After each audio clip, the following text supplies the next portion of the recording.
Diane Kazarian is PwC Canada's first female GTA managing partner and a member of the extended leadership team. She leads PwC's largest Canadian market, managing more than 3,500 professionals across all key industries. With more than 30 years of experience in the professional services industry, Diane has been recognized as a Fellow of the Chartered Professional Accountants of Ontario and is also a recipient of Canada's Most Powerful Women Top 100 Award. Diane is the co-sponsor of PwC's award-winning Women in Leadership program and is also one of the founding partners of Move the Dial, an organization committed to advancing women in technology. She's a sought-after speaker and is an active participant and advocate of women's career advancement as well as diversity and inclusion. Welcome, Diane, and thank you for joining us. Hi, Nadia. Thank you. I'm delighted to be here. Yeah, so let's kick it off. I just wanted you to start by, telling us a bit about your career journey into leadership. Absolutely.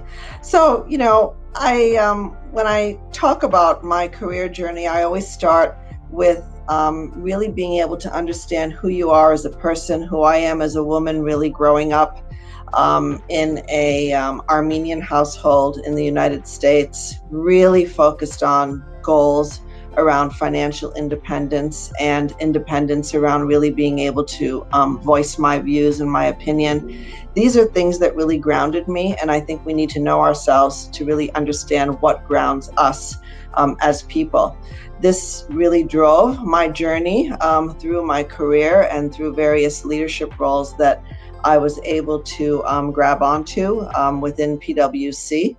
And I moved to Toronto from the US in 1990, joined PwC, and really had a wonderful opportunity to work on many different projects within the firm, using my core competency skills, but then asking for lots of new opportunities and really kind of going out of my comfort zone many, many times to take on new roles, taking a little bit of risk, but also knowing that those risks were quite calculated from the standpoint of knowing that people around me supported me to take those risks, and then really allowing your work to speak for itself. To be able to really focus on what you can accomplish, the relevance that you have with people and teams, and the relevance for me with my clients in the market. So it's been quite a journey, and I always say that that journey is not over, and I've learned many lessons from that journey. It's amazing how accomplished you are. As we mentioned earlier, being the first female GTA managing partner at PwC. You were really involved in mentoring and sponsoring other women, giving them the opportunity to kind of hear from and learn from a female mentor such as yourself, which is something I believe you didn't necessarily have a lot of. So on that note, I'm wondering, can you speak a bit to the role that male allyship has played in your career? Yes. So, to your point, Nadia, when I was growing up through my career, we didn't even really know what a sponsor was, but we've learned that sponsorship, allyship is extremely important in all of our careers. And I believe that as women, we need to seek it out more directly, and we need to educate our women about why this is so important. And this extends to so many things in the business world, whether it's networking, building relationships, etc. I didn't have at least what I knew of as formal sponsors, but I knew that I had allyship and men, very senior men in my organization.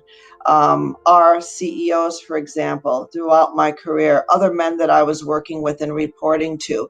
And I knew that they had me in mind as it related to new roles. As I said, taking on new roles, taking on some risk, allowing your work to speak for itself while you have these people who are kind of rooting for you in the corner is very, very important. And we do still live in a male-dominated professional services world, particularly, and in business at large. And so having male allyship and seeking out sponsorship is super important.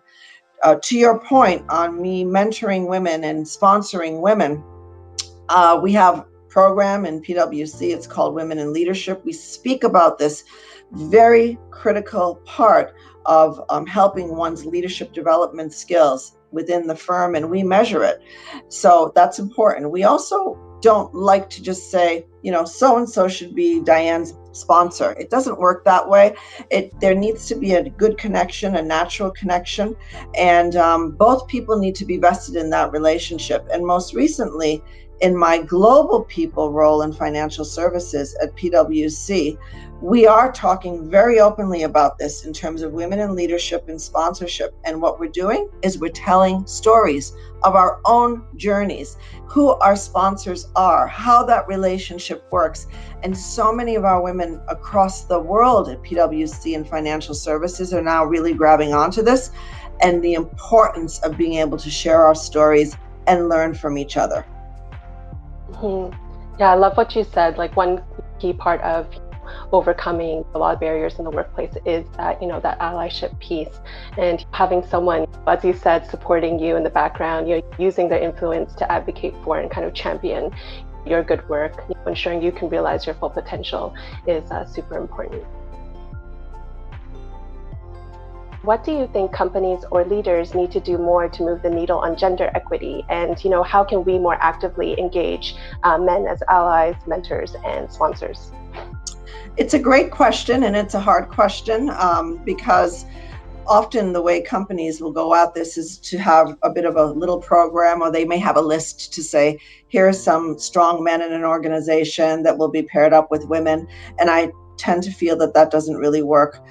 We need to move the conversation from having lists and very small initiatives to really taking these behaviors and how do we incorporate them in our culture, the things that we do every day in our operating behaviors.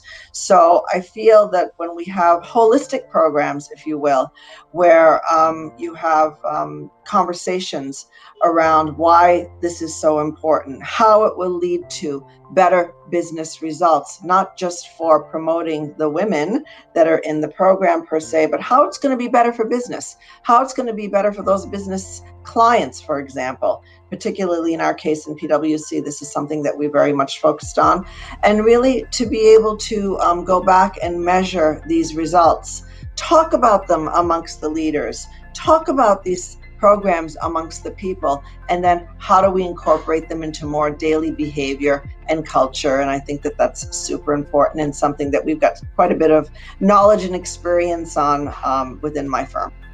Amazing.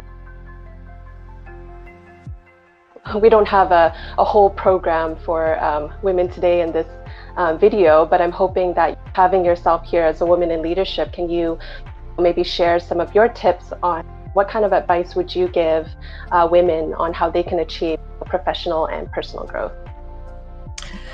So in terms of really being able to achieve it, I would say it's a journey.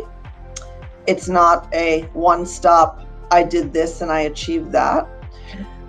It's a journey with highs and lows and bumps. It's a journey that requires allyship, I believe, male allyship to a large degree. So seek out your sponsor, develop a relationship with your sponsor, have some common activities and goals, and check in frequently. Ensure that your work speaks for itself, but don't be silent about what your accomplishments are. There's a balance of being boastful and ensuring that people in organizations understand what you've accomplished and what you've done as a woman. Put your hand up for roles.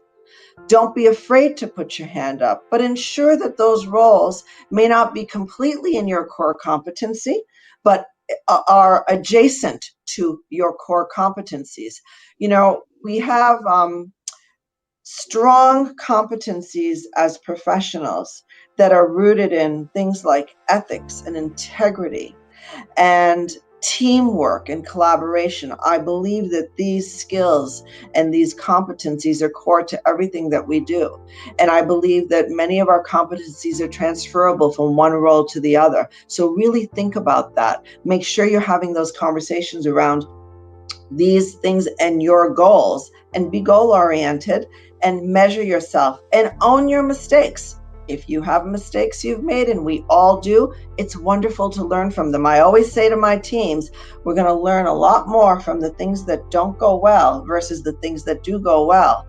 To being able to own that shows a level of confidence and maturity. And I believe that this isn't just relating to women in the question you asked, Nadia, but about business in general. So those are some of the tips that I have. Thanks so much, Diane. I love everything that you said. What I'm hearing is that it's important that we put our best foot forward, and we're finding ways to promote ourselves, and that we're ensuring that we get our work out there. But at the same time, I love that you spoke so much to that allyship piece, mentorship, sponsorship, because we can't do it all alone as well. So I guess as a closing message, we hope that if any of us are in a position to mentor or sponsor someone, that we consider paying that forward like Diane has, and continue I think advocating for talented colleagues in the workplace who might benefit a lot from that support. Yes, indeed. And I feel it's my responsibility. This isn't a nice to do, or I want to do it because I'm a good person helping others. Of course I want to do it for that reason, but it's my responsibility as a senior woman in the firm to be able to pave that way for others and to share these experiences and stories, not just here in Canada, but globally, to the extent where my reach is. So I'm delighted to do so. And we all will learn together. And that learning never stops. And I've learned so much from the people that I speak with, from them as well. So it's a two-way street. And so those are really my views, and I'm delighted to have this conversation with you, Nadia. Thank you, Diane. And we've learned so much from you today. So thank you for your time. Thank you.